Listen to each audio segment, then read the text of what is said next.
بسم اللہ الرحمن الرحیم رب اشرح لی صدری ویسر لی امری واحلل عقدۃ من لسانی یفقہوا قولی۔ سورۃ الاعراف رکوع نمبر 24 جو کہ آخری رکوع ہے، اس میں پہلا سوال ہے، اللہ تعالیٰ نے عرب مشرکین کی جاہلانہ گمراہیوں پر کس طرح تنقید کی ہے؟ آیت 189 190 اور 191 میں اس کا جواب اس طرح سے دیا جا رہا ہے کہ اس کی وضاحت جو دی ہے کہ نوع انسانی کو ابتداءً وجود بخشنے والا اللہ تعالیٰ ہے، جس سے خود مشرکین کو بھی انکار نہیں۔ پھر ہر انسان کو وجود عطا کرنے والا بھی اللہ تعالیٰ ہی ہے، اور اس بات کو بھی مشرکین جانتے ہیں۔ ان کا طریقہ کار یہ رہا کہ اللہ تعالیٰ سے دعائیں مانگتے کہ اولاد سے نوازے، اور جب اولاد ہو جاتی تو اس کے ساتھ کسی نہ کسی کو شریک ٹھہرا لیتے۔ تو اس میں تنقید کی جا رہی ہے ان کو کہ عطا کرنے والا بھی وہی ہے، اور بچے کو تربیت، اس کی قابلیتیں اور قوتیں اس کے اندر جو ودیت ہوئی ہیں وہ بھی اللہ تعالیٰ کی طرف سے ہی عطا ہوئی ہیں۔ اس کو صحیح و سالم انسان بنا کر پیدا کرنے والا صرف اللہ تعالیٰ ہے، یہ سب کچھ اللہ تعالیٰ کے اختیار میں ہے۔ تو اس کی جسمانی اور ذہنی یا نفسانی قوتوں میں کوئی نقص اگر رکھ دے بالفرض، اگر تو کسی میں یہ طاقت نہیں کہ اللہ کی اس ساخت کو بدل ڈالے۔ تو اس حقیقت سے مشرکین بھی اسی طرح آگاہ ہیں جس طرح موحدین، چنانچہ یہی وجہ ہے کہ زمانۂ حمل میں ساری امیدیں اللہ ہی سے وابستہ ہوتی ہیں کہ وہی صحیح و سالم بچہ پیدا کرے گا، لیکن اس پر بھی جہالت و نادانی کے طغیان کا یہ حال ہوتا ہے کہ جب امید پوری ہو جاتی ہے ان کی اور اللہ تعالیٰ اولاد سے نوازتا ہے، تو اس کے شکرانے کے طور پہ نظریں، نیازیں پوری کرنا، ادا کرنا، پھر بچے کے ایسے نام بعض لوگ رکھ دیتے ہیں جیسے اس میں شرک کا پہلو آتا ہے، بہت سارے ایسے نام رکھ دیے جاتے ہیں جیسے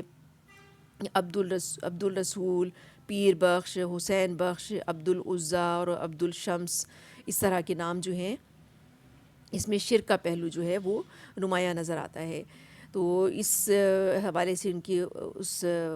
طریقہ کار پہ تنقید کی گئی ہے۔ اللہ تعالیٰ نے پھر اس کے بعد جو ہے دوسرا سوال ہے، اللہ تعالیٰ نے معبودان باطل کی کیا صفات بیان کی ہیں؟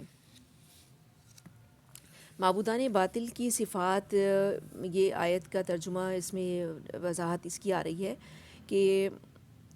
اللہ بہت بلند و برتر ہے ان مشرکانہ باتوں سے جو یہ لوگ کرتے ہیں۔ کیسے نادان ہیں یہ لوگ، ان کو خدا کا شریک ٹھہراتے ہیں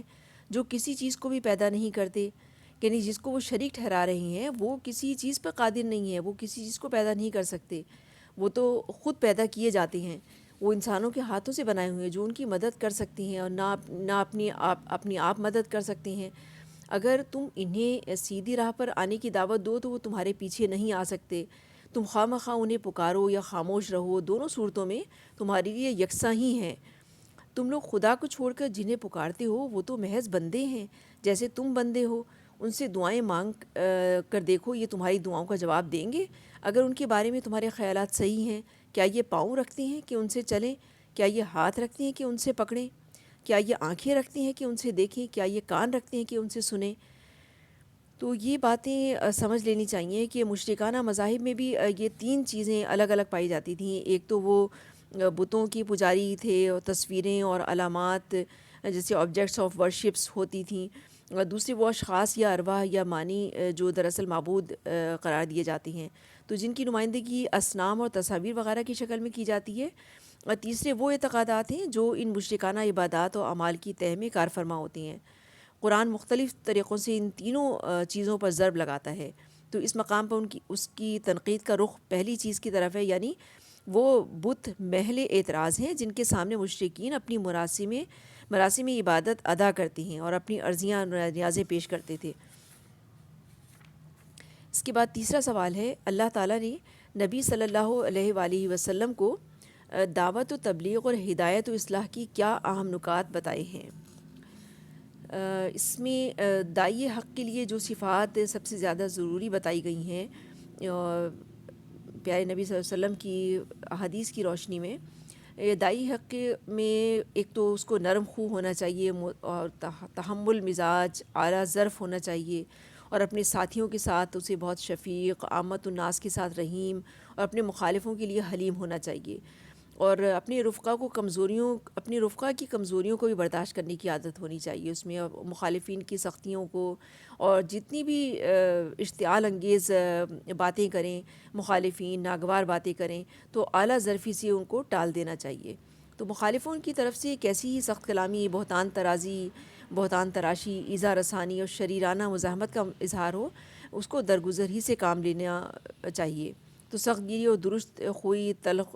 گفتاری اور منتقمانہ اشتعال طبع اس کام کے لیے زہر کا حکم رکھتا ہے، تو اس سے کام بگڑتا ہے، بنتا نہیں ہے۔ تو اسی چیز کو نبی صلی اللہ علیہ وآلہ وسلم نے یوں بیان فرمایا کہ میرے رب نے مجھے حکم دیا ہے کہ غضب اور رضا دونوں حالتوں میں انصاف کی بات کہوں، جو مجھ سے کٹے میں اس سے جڑوں، جو مجھے میرے حق سے محروم کرے میں اسے اس کا حق دوں، جو میرے ساتھ ظلم کرے میں اس کو معاف کر دوں۔ اس کے بعد دوسرا پوائنٹ ہے کہ دعوت حق کی کامیابی کا گر یہ بھی ہے کہ آدمی فلسفہ ترازی اور دقیقہ یعنی مشکل باتوں کی بجائے جو ہے لوگوں کو معروف یعنی ان سیدھی اور صاف بھلائیوں کی تلقین کرے جنہیں بالعموم سارے ہی انسان بھلا جانتے ہیں، یا جن کی بھلائی کو سمجھنے کے لیے وہ عقل عام کامن سینس کافی ہونی چاہیے جو ہر انسان کو حاصل ہے۔ اور تیسرا پوائنٹ یہ ہے کہ اس دعوت کے کام میں جہاں یہ بات ضروری ہے کہ طالبین خیر کو معروف کی تلقین کی جائے، وہاں یہ بات بھی اتنی ہی ضروری ہے کہ جاہلوں سے نہ الجھا جائے، خواہ وہ الجھنے اور الجھانے کی کتنی ہی کوشش کیوں نہ کریں۔ اور چوتھا پوائنٹ یہ ہے کہ یہ جو ہدایت دی گئی ہے کہ جب کبھی داعی حق مخالفین کے ظلم اور ان کی شرارتوں اور ان کی جاہلانہ اعتراضات و الزامات پر اپنی طبیعت میں اشتعال محسوس کرے، تو اسے فوراً سمجھ لینا چاہیے کہ یہ نزغ شیطانی یعنی شیطانی اکساہٹ کی وجہ سے ہے۔ تو اسی وقت جو ہے وہ اللہ سے پناہ مانگنی چاہیے کہ اپنے بندے کو اس جوش سے نکلنے سے بچائے اور ایسا بے قابو نہ ہونے دے کہ اس سے دعوت حق کو نقصان پہنچانے والی کوئی حرکت سرزد ہو جائے۔ تو دعوت حق کا کام بہرحال ٹھنڈے دل سے ہی ہو سکتا ہے، اور ٹھنڈے مزاج سے اور ٹھنڈے رویے سے ہی ہو سکتا ہے۔ وہی قدم صحیح اٹھ سکتا ہے جو جذبات سے مغلوب ہو کر نہیں، بلکہ موقع و محل کو دیکھ کر خوب سوچ سمجھ کر اٹھایا جائے۔ لیکن شیطان جو اس کام کو فروغ پاتے ہوئے کبھی نہیں دیکھ سکتا، ہمیشہ اس کوشش میں لگا رہتا ہے کہ اپنے بھائی بندوں سے داعی حق پر طرح طرح کے حملے کرائے۔ تو اس لیے یہ آخری دو آیتوں میں بھی یہ فرمایا گیا ہے کہ جو لوگ متقی یعنی خدا ترس اور بدی سے بچنے کی خواہش مند ہیں، تو وہ تو اپنے نفس میں کسی شیطانی حرکت، تحریک کا اثر اور کسی برے خیال کی کھٹک محسوس کرتے ہیں تو فوراً چوکنے ہو جاتے ہیں، اور پھر انہیں صاف نظر آ جاتا ہے کہ اس موقع پر دعوتی دین کا مفاد کس طرز عمل کے اختیار کرنے میں ہے اور حق پرستی کا تقاضا کیا ہے۔ رہے وہ لوگ جن کے کام میں نفسانیت کی لاگ لگی ہوئی ہے، وہ اس وجہ سے جن کا شیاطین کے ساتھ بھائی چارے کا تعلق ہے، وہ تو شیطانی تحریک کے مقابلے میں نہیں ٹھہر سکتے۔ تو ہر ایسی حرکت سے